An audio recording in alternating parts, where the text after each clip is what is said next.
Shareholders of Merkurgrad housing estate accused the developer in failing the deadlines of the construction and poor quality of finishing works. Last weekend they held a rally near the Sararka movie theater. Many people are dissatisfied that the problems of deceived shareholders of Almaty Investroy and Verny KZ are resolved in their account.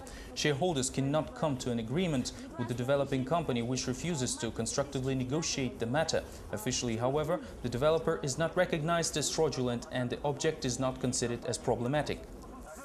Half of engineering networks is ready for use. The rest of them will be launched fully in February. Inaction of authorities led to the worsening of another possible emergency. With each hour, the chances of successfully rescue 3 scavengers trapped by the debris of the collapsed radar station Daryal-U are decreasing. Experts from Karaganda Emergency Department search for them using special equipment, people and trained dogs.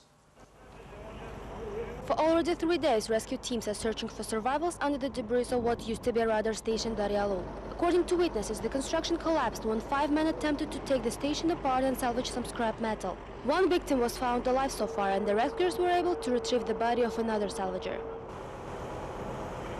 Testing area Daryal-U in Karaganda region became known after environment specialists discovered condensers with toxic dielectric liquid here. Toxic substances are everywhere, in construction, soil and even the local Balkhash lake. The removal of the building was prohibited back then, but the access to Daryal-U remained open for some reason.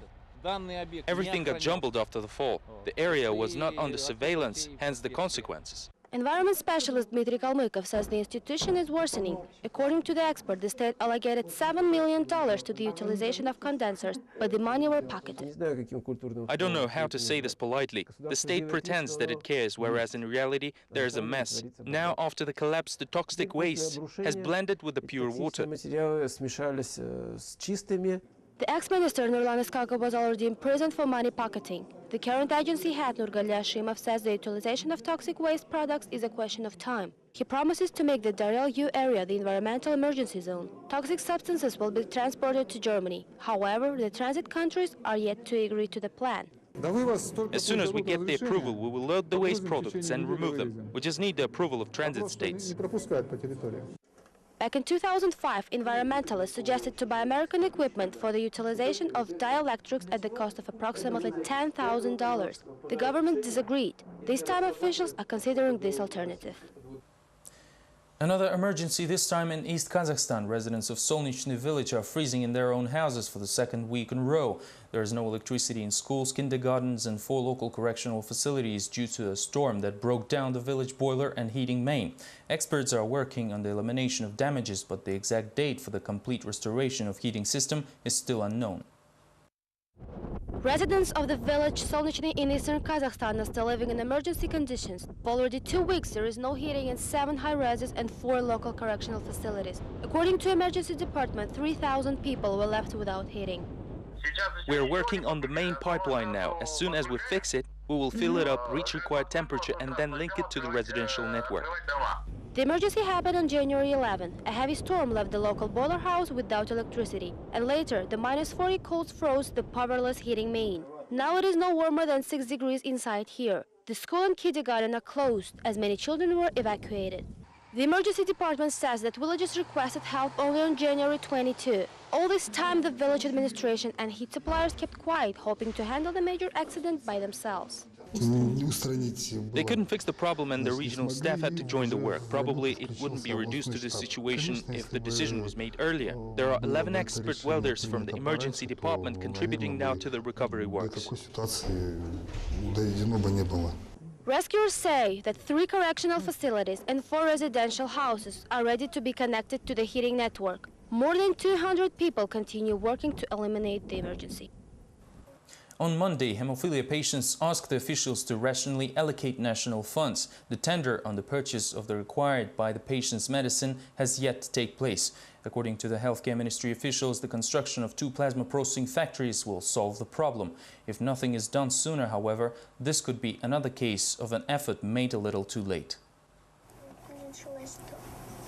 It is hard to notice that the cheerful 3-year-old Radomir is diagnosed with hemophilia. He is the only child in Kazakhstan with a severe form of the disease. One injection to stop the bleeding costs $3,000. $500,000 are necessary for the yearly medical treatment. This amount is allocated for all children with hemophilia in Almaty. There are about 20 of them. There's no necessary medicine for already 2 months. Radomir's mother cannot talk about the issue without crying. I realize that we're talking about big money here, but I think the life is more valuable. It is hard for me to talk about this. The date of the tender for the purchase of medicine is still not set. The delays linked to the construction of plasma processing factories, say the Healthcare Ministry representatives. The center is supposed to solve the issue of hemophilia patients, but it will open not earlier than in 4 years. Unfortunately, we do not have the medicine now, not in hospitals nor anywhere in the city. You should understand that it is very hard to treat these children. 2 plasma processing factories are being built simultaneously in Kazakhstan. $75 million will be allocated for each of them. They will offer medical treatment necessary to Radomir, but only in several years. Unfortunately, doctors fear that the child wouldn't be able to wait this long for the domestic medicine. Directors and producers of The True Colonel have ended the post-production stage. The shooting of film is complete and now producers plan to hold a premiere by the Victory Day. The True Colonel was filmed in Kazakhstan. Director Igor Konchalovsky has wrapped the shooting of his movie about Kazakh men who fought in the Afghan War. The premiere of the feature is planned to coincide with the 65th anniversary of the World War II on May 9, 2010. This is an interesting film. Initially it seemed to be too complicated, but then the involved people were very committed to this project. Everything is possible if there's a big desire to overcome all difficulties.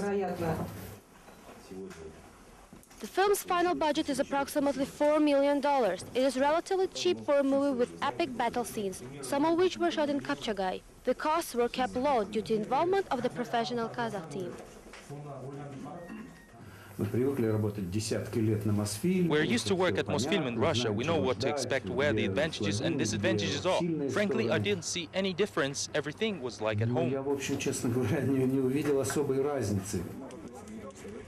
The filming of The True Colonel continued for about half a year, ending in December. The Kazakh Defense Ministry provided equipment and 2 helicopters for the patriotic film, based on real events. Local military units were used as extras and during the crowd scenes. Those were the latest updates from Kazakhstan. Thanks for being with us and goodbye.